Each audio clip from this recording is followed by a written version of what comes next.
से Aminabad train route इन दिनों चर्चा का विषय बना हुआ था। लोगों का ऐसा कहना था कि उस रूट पर रात को कोई चुड़ैल निकलती है जो यात्रियों पर हमला कर उसे मार देती है। कुछ लोग उनकी बातों पर यकीन करते, कुछ उन बातों को अफवाह समझकर भूल जाते। दिसंबर की सर्दियों की बात है। रात के लगभग 10 बजे थे। सोमपुर एक्सप्रेस अपनी पूरी रफ्तार से चली जा रही थी। ज्यादातर यात्री सो रहे थे। जो जगे थे उनमें से कुछ कानों में ईयरफोन लगाए गाने सुन रहे थे, कुछ मोबाइल में गेम खेल रहे थे। जगे हुए लोगों में एक दो लोग बातें भी कर रहे थे। जानते हैं भाई साहब, इस सर्दी में मैं तो बिल्कुल ट्रैवल नहीं करना चाहता, लेकिन वो क्या है ना कि मेरे साले की शादी है, नहीं गया तो बीवी जान खा जाएगी। आपकी बीवी कहीं दिखाई नहीं दे रही है। अरे वो तो 1 महीने पहले से ही वहाँ डेरा डाले हुई है। वो बातें कर ही रहे थे कि अचानक किसी छोटे बच्चे के रोने की आवाज पूरे कंपार्टमेंट में गूंजने लगी। अरे ये किसका बच्चा रो रहा है? यहाँ तो कोई बच्चा दिखाई नहीं दे रहा है। बच्चे के रोने की आवाज लगातार बढ़ते जा रही थी। उसकी आवाज इतनी ज्यादा थी कि कंपार्टमेंट में नींद में सोए लोग भी जागने लगे। अरे भाई साहब, ये किसका बच्चा रो रहा है? सभी लोग इधर उधर देख रहे थे, लेकिन किसी को भी बच्चा दिखाई नहीं दिया। अचानक सभी की नजर एक सीट के नीचे गई, जहाँ से एक छोटा बच्चा रोते हुए और घुटनों पर चलते हुए निकला। अरे ये रहा वो बच्चा, लेकिन ये सीट के नीचे कैसे चला गया? बड़े ही लापरवाह हैं इसके माता पिता। वो ये बोल ही रही थी कि वो बच्चा हवा में उड़ने लगा।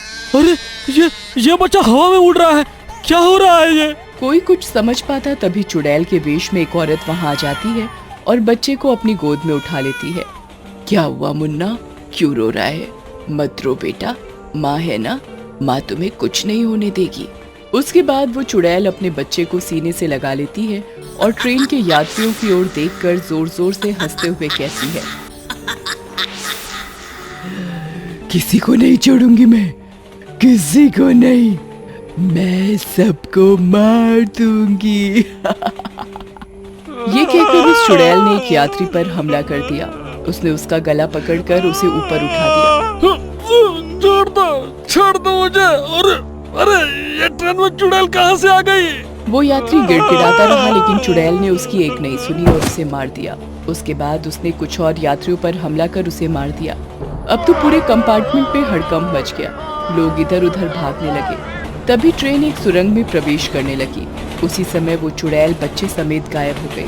ट्रेन जब सुरंग से बाहर निकली तो सभी यात्रियों के चेहरे पर खौफ साफ साफ देखा जा सकता था। चुड़ैल, वो चुड़ैल, कहाँ गई? वो कहाँ गई? उस रूट पर ऐसी घटनाएं आम हो गई थी। हर दिन वो चुड़ैल रात को लोगों को मारती, फिर सुरंग के पास जाकर गायब हो जाती। लोगों में दहशत का माहौल कायम हो गया था। रेलवे पुलिस ने मामले की तहकीकात करने की कोशिश की, लेकिन उनके हाथ कुछ नहीं लगा। इस केस में क्या रिपोर्ट है इंस्पेक्टर विनय? ऊपर से बहुत प्रेशर आ रहा है हमें।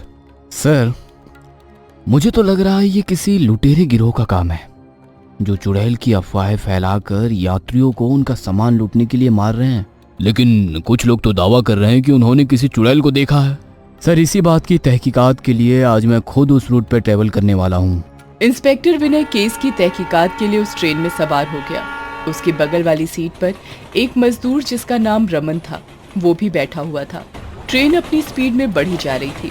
तभी पहले की तरह ही यात्रियों को किसी बच्चे के रोने की आवाज आने लगी। फिर वो ट्रेन की सीट से निकलकर हवा में उड़ने लगा। अचानक वो चुड़ैल आ गई और उसने बच्चे को अपनी गोद में उठा लिया और जोर जोर से हंसते हुए एक यात्री पर हमला कर दिया। अरे बचाओ, कोई बचाओ मुझे, कोई बचाओ मुझे इस चुड़ैल से, मुझे मार देगी। सभी यात्री चिल्लाते हुए इधर उधर भागने लगे। इंस्पेक्टर विनय थोड़ी दूर में बैठा हुआ था। अचानक उसे भी यात्रियों के चीखने चिल्लाने की आवाज आई। उसने अपनी पिस्तौल निकाली और आगे की ओर भागा। उसने देखा कि चुड़ैल ने एक हाथ से अपने बच्चे को पकड़ रखा है और दूसरे हाथ से एक यात्री की गर्दन पकड़कर उसे उठा रखा है।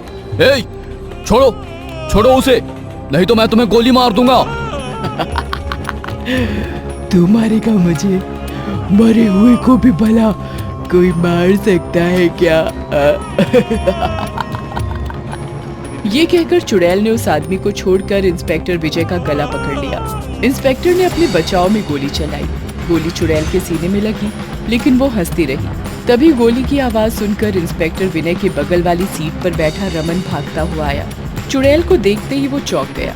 कमला, कमला तू ये क्या कर रही है? तू क्यों मार रही है निर्दोषों को? तो मेरा क्या दोष था जो मुझे और मेरे बच्चे को मार दिया गया? मुझे कुछ नहीं पता कमला, मैं तो तुम दोनों की तलाश करके थक गया। आखिर क्या हुआ था तुम्हारे साथ और तुम ये चुड़ैल कैसे बन गई? उसके बाद चुड़ैल बनी कमला ने बताना शुरू किया कि आपके कहे अनुसार मैं 3 महीने पहले मुन्ने को लेकर ट्रेन से आ रही थी। उस दिन बहुत भीड़ थी, हालांकि मुझे टिकट मिल गई थी और बैठने की जगह भी। मेरे पास कुछ सामान भी था, मैंने वो सामान सीट के नीचे रख दिया। भगवान का लाख लाख शुक्र है कि बैठने की जगह मिल गई, नहीं तो दिल्ली तक कैसे मैं जाती। साथ में मुन्ना भी है। मैं आराम से आ रही थी तभी मुन्ना रोने लगा। मेरे हाथ में एक बैग था जिसमें टिकट और कुछ पैसे थे। मैंने उसे सीट की साइड में रखा और मुन्ने को दूध पिलाने लगी। दूध पीते पीते वो सो गया। अचानक मेरी नजर सीट पर गई। मैंने देखा कि मेरा बैग तो वहाँ है नहीं। मैं बहुत परेशान हो गई। अरे मेरा बैग कहाँ गया? ये भगवान, उसी में तो मेरा टिकट और कुछ पैसे रखे थे। मैंने अपने साथ बैठे लोगों से बैग के बारे में पूछा, लेकिन किसी ने कुछ नहीं कहा। तभी टिकट चेक करने के लिए टीटी हमारे डिब्बे में चढ़ा। वो सबसे टिकट के बारे में पूछता पूछता मेरे पास आया।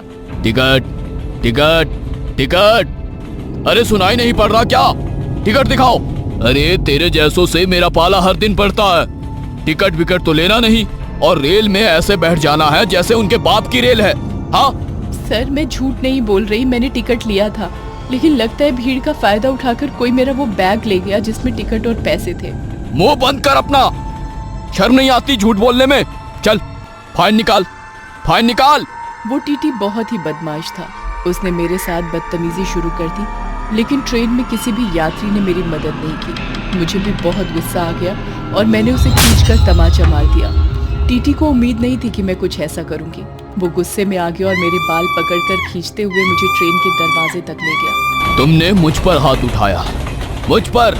रुक, मैं तुझे अभी बताता हूँ। मुन्ना कमला की गोद में था। इस खींचतान में उसकी भी नींद खुल गई और वो भी रोने लगा। कमला टीटी से और यात्रियों से बार बार रहम की गुहार करती रही, लेकिन किसी ने उसकी नहीं सुनी। उसके बाद टीटी ने कमला को सुरंग के पास धक्का दे दिया। मेरी और मुन्ने की मौत हो गई। मरते ही मैं चुड़ैल बन गई। अब मेरे पास बहुत शक्ति थी। पहले मैंने उस टीटी को मारा और फिर लोगों को मारने लगी। फिर तुम में और उस निर्दयी टीटी में क्या अंतर रहा कमला? तू भी तो उसी की तरह निर्दोष लोगों को मार रही है, इसलिए तेरी और मुन्ने की आत्मा अब तक भटक रही है। कब तक भटकोगी तुम और मुन्ना? ये सब छोड़ दो कमला, ये सब छोड़ दो।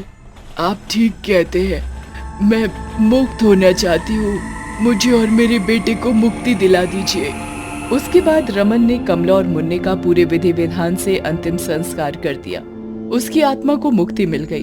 एक बार फिर उस रूट पर यात्री बिना डर के सफर करने लगे।